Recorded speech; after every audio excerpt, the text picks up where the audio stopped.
Hey y'all, another week here at Atelier Design, and as usual we've got a lot going on, and I know we're just showing you little bits, but projects are getting more and more towards the finish line, and I'm hoping to keep showing you some bigger reveals as time goes on. But this week I've got to get my own house done. I'm so nervous that we're gonna get an offer here on my mom's house, which is where I've been living, and the next thing you know, I'm gonna be out and I'm not gonna have any place to go.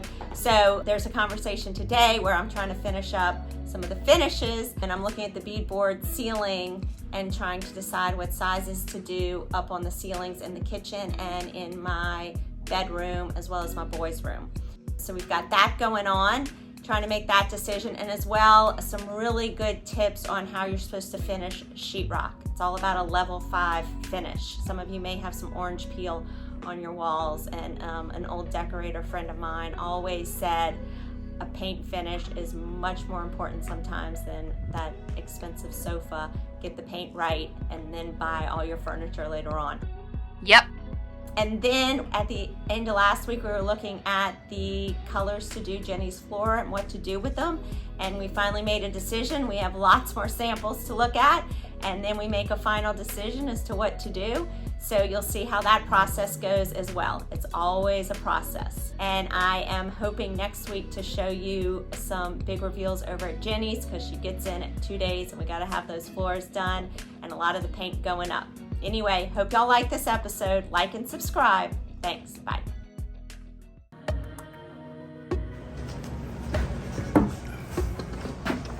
Okay, so when that goes together, does go together. It's supposed to go together. Okay, so that creates that nice V groove. Yeah. Okay, and then the other one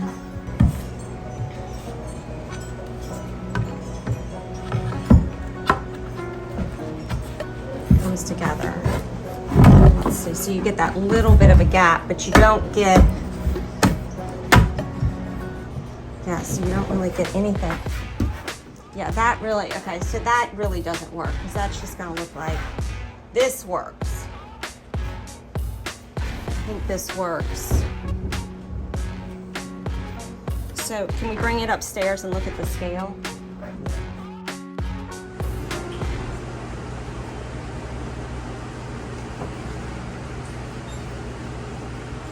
Yeah, so, okay. So the question is, do I like that side?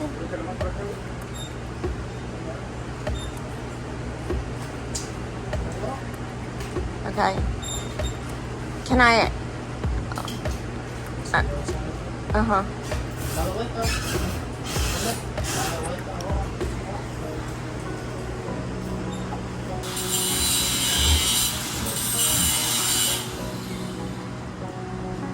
Perfect.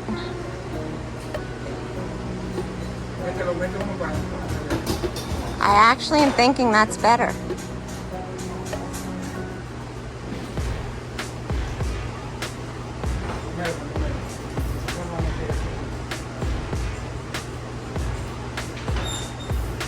I'm thinking that's better. What do you think? Do you have an opinion? These are big decisions. Okay, I think that looks nice from down here. I'm kind of surprised. Okay, let's take that back down with us and go look at the other one. So we were just noticing that we've got this really nice similarity of the bead detail, so I thought I wanted the V groove, but I'm thinking now, not the V groove. And it is interesting, it's a pain for the contractor to have to hold it up against the ceiling, but it actually does tell you a lot to actually be able to see it in the space. It can only be on paper for so long.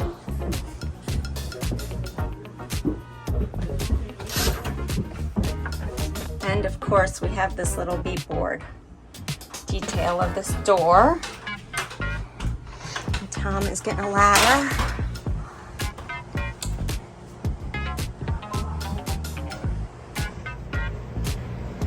Yeah, I think you lose so much once it's actually up there. It's perfect. Okay, awesome. So we're a go. Well, it's been quite some time that I've done an update at my house. Things have been moving slowly, always frustrating. But as you can see, they've finished out the sheetrock, so that was good. We got this fireplace furred out so that we can get a new unit in here. So that was all good. Then you can see here, we've got, that's where that ductwork was. So eventually I'm gonna put some bookshelves right here. And coming through here, we've got the stairs all finished going up. Here's the little powder room. You can see I've still got a huge stack of things here, but everything is all sheetrocked and floated. So it's really important when you float new sheetrock that you get a nice, good, smooth finish. I always ask for a level 5 finish because it's really important for a good paint job. But here's the pantry. This is going to be the kitchen. The stove will go here. We still have an utter mess in this backyard, but we just got our pool permit from the city, so we need to get this going again. Okay, so we've got all this going up here. I love that I kept the high ceilings. We don't have a ceiling yet in the kitchen because I'm gonna do that beadboard there. Here's our pretty windows. Everything's all sealed up with plastic for when they were doing the mud. So coming up here, we've got to get the pull down stair back in. Got to get railings. Then coming here, we're going to do the beadboard up on this ceiling. Get all this trimmed out.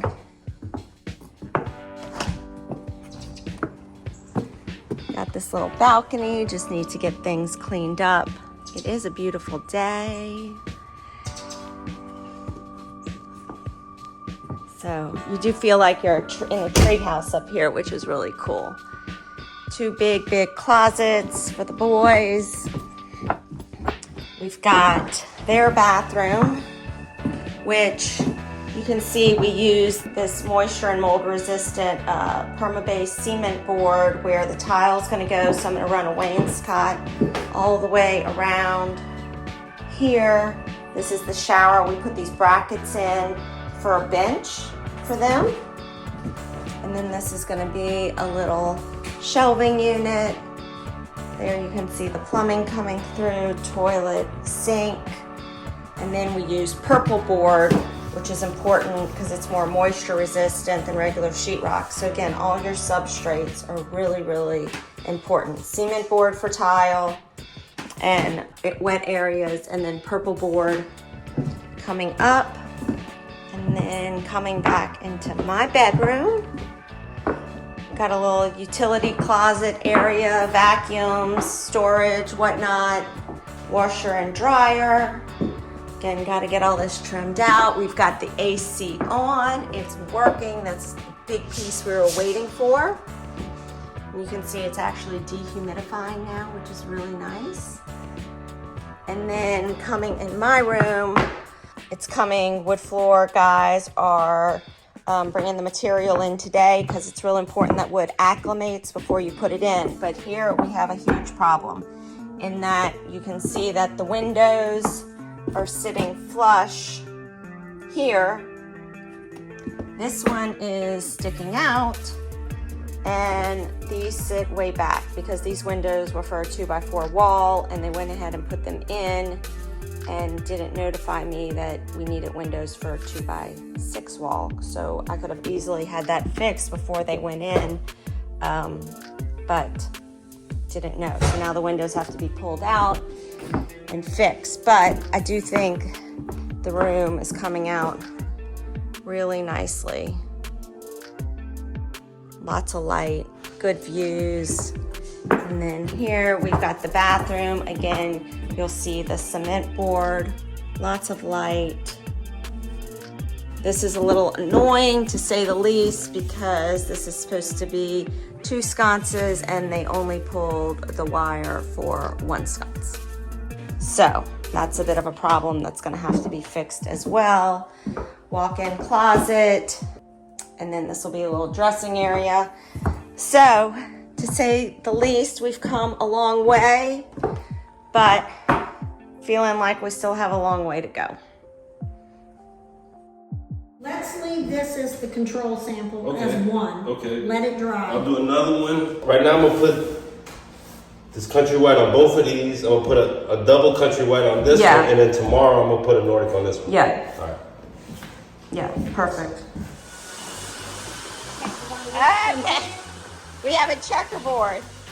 This is 10. 10 white to one ebony. Then that's 20 white to one ebony. Then when you come around, then it's 40 white to one ebony. And then 60. 60 white. This is looking much better. What? Yeah, look at that. Is there much? I mean, it's hard to tell what the difference. Yeah, so I want you to look at it from here, then look at it going coming the room. Because they changed them. But that's why I was adding the gray into it. Because over here you said I was getting too pinkish with just the white, and let's see what the gray looks like. Yeah. This is one extra step, right? So can we do this? Maybe we need to see this on that grain. See, because this, I mean, this is looking good. I know it's got to dry. But what we're saying now, I don't know, this is looking good. I just don't want to go through the whole ebony thing if it's not really making a difference, and this look is going to look the same as this. You know what I mean? Yeah, well, I added the gray tint though. That's just No, I know, but what I'm saying is it really gonna make a difference by the time we put 2 tints of white on top of it? And I don't want us to have to go through the whole ebony thing. If now 2 coats of, maybe it's just one white and one, because the grain is so different, is what y'all are telling me, so it's gonna look different. Yeah. So I'm trying to cut us down steps too. Right. So what I'm saying is, I feel like we need to see, because this is 60 white and 1 tint. Yes. And this is 60 white and 2 tints. Yes. You want to do the 40 white? Because, okay, what I did was... I know what you did. I'm just saying, do you think that the gray is making a difference, or should we try over here on this grain, just white with 1 tint of white and try to eliminate some steps? So this is 60 white, 1 ebony. 60 gray, white. And one 1 gray, white. 1 gray, and 1 white.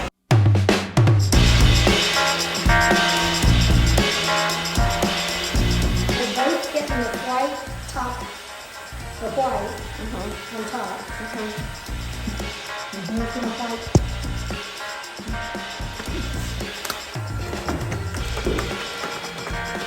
So we'll have 2 whites And and white, 1 gray. white and 1 gray.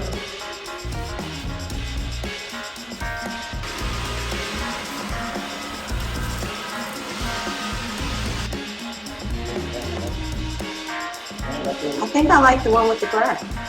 All right, so it took all of this to get to one of these 2.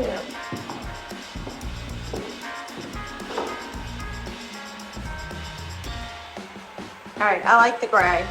I like the one in the corner. You like the one in the corner? Yep. White, gray. I like the corner. That's what Jen's getting. All right, well, I hope y'all got something out of this episode and learned a lot. It was funny, after we did this filming, I actually had a client come over today from California who bought a house here in New Orleans and is completely redoing it. And we actually watched last week's episode because she was wondering what she too could do with her wood floors because she didn't like the red color of them. So I hope this is helping you guys out. And like I said, next week is going to be a big reveal of Jenny's condo, putting curtains up tomorrow. The bed's getting delivered. The sectional's getting delivered. Again, 2 days to go. I don't think it's going to be near done where it should be, but we'll start seeing how it's all turning out. All right. Thanks, y'all.